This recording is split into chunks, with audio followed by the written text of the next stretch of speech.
မင်္ဂလာပါဗျဒီနေ့ကျတော့ VNN နဲ့ကမ္ဘောဒီးယားကိုဗီဇာတက်တန်းတိုးဖို့အတွက်သွားမယ်ခီးစဉ်ဖြစ်ပါတယ် VNN မှာ long stay နေလို့ရှိရင်3လတခါအထွက်ပြပြီးတော့ဗီဇာတက်တန်းတိုးပြရတယ်ကျွန်တော်လက်ရှိမှာကျတော့ VNN ပုတ်ခွေကျွန်းမှာကျွန်တော်နေထိုင်နေတယ်ကျွန်းပေါ်ဖြစ်တဲ့အကြောင်းဟိုတော့ပင်လယ်ပြတ်ဖို့အတွက်ကျွန်တော် ferry စီးရတယ်ပြီးလို့ရှိရင်ကျွန်တော်သွားချင်တဲ့ဒီ immigration ဘက်ကိုကားပြောင်းပြီးတော့စီးရတယ်ဒီခီးစဉ်တစ်ခုလုံးကျတော့ကျွန်တော်ကိုယ်တိုင်ပဲထိုးဝင်သွားပါမှာလက်မှတ်ဝယ်တယ်ဒီလက်မှတ်ထဲမှာကျတော့ ferry တစ်ကြောင်းစာပါမယ် ferry terminal နဲ့ဆင်းလို့ရှိရင်ကားဆရာလာကြုံမဲ့ဝန်ဆောင်မှုလည်းပါတယ် VNN immigration ဖြတ်ပြီးလို့ရှိရင်ကမ္ဘောဒီးယားဘက်ကနေလာကြုံမဲ့ကားဆရာလည်းအဲ့လိုဝန်ဆောင်မှုတွေပါတယ်ဒီ hotel booking ကြတော့ကျွန်တော်စီးနှုန်းတက်တာတဲ့ guest house မှာပဲအကိုဒါ website မှာပဲကျွန်တော် booking လုပ်လိုက်တယ်လက်မှတ်တွေဝယ်တဲ့ချိန်မှာကျတော့ passport ရဲ့ဖုန်းနံပါတ် email တွေပေးရတယ် passport နဲ့ကျွန်တော် ferry ticket လုပ်ပေးတယ် passport copy ကိုတက်ပုံရပြီးတော့ကျွန်တော်လာကြိုမဲ့ဒီကားဆရာတို့ကပေးရမှာဖြစ်ပါတယ်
ကားဆရာလာကြိုပြီးတော့သူတို့ရဲ့ဒီ office ဗျ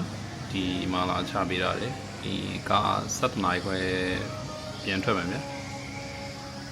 ဒီမှာတနားရီလောက်ဒီမှာအေးစိနေလို့ရတယ်ပြီးရင်ရှောက်တော့လို့ရတယ်ဗျသူကကျွန်တော်ဒီ7နာရီခွဲပြန်အမိပြန်လာခိုင်းရဗျVNN immigration ရောက်လို့ရှိရင်ကိုယ့်ရဲ့ passport ရဲ့ visa document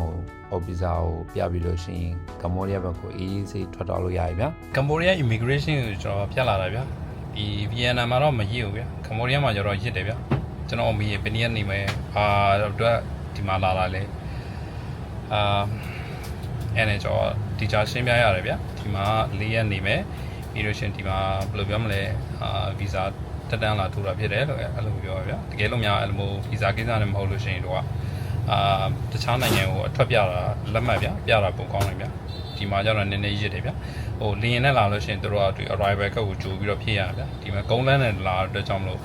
arrival ကကျတော့ဒီမှာရောက်မှဖြည့်ရတာဗျာVNN visa process ကျတော့1ရက် process ရှိတယ်ဒီ3ရက်5ရက်အဲ့လို process တွေရှိရဗျာရက်ကြာစောင်းရလေဈေးနှုန်းကတက်တာလေဗျာကျွန်တော်ဒီချိန်ကျတော့3ရက်တန်ဒီ process ကိုကျွန်တော်ရေးလိုက်တယ်အဲ့ဒါကြောင့်တော့ကမ္ဘောဒီးယားမှာရှိတဲ့မြို့တစ်မြို့မှာ3ညတော့တက်ရမှာဖြစ်ပါတယ် VNN နဲ့ကမ္ဘောဒီးယားကိုလာလို့ရှိရင်တဲကူဖို့အတွက်အနည်းဆုံးမြို့တော်ကျတော့ Gap မြို့တော်ပဲကျွန်တော် recommend ပေးခြင်းနဲ့အဲ့မှာကျတော့ကမ်းခြေလေးရှိတယ်အိတ်စိတ်တယ်အေးချမ်းတယ်တဲဟူကန်စေးပြီးတော့စေးတက်တာတယ်ဒီကင်းစင်ရဲ့ကုန်ကျစရိတ် transportation က$25ကျတယ်ကျွန်တော် gas ကောက်မှာတည်တဲ့တုံးညစာ$20ကျတယ်ကျွန်တော်ကမနက်စာရဲ့ညနေစာရဲ့ဒီ gas ကောက်မှာစားပြတဲ့အခါ$15ဝန်းကျင်လောက်ကျတယ်ပြီးတော့အပြန်စေးရောဒီ visa တန်းတူတဲ့စေးရောထည့်ထွက်ဖို့ဂျန်မာရီရဲ့နော်ကျေးဇူးတင်ပါတယ်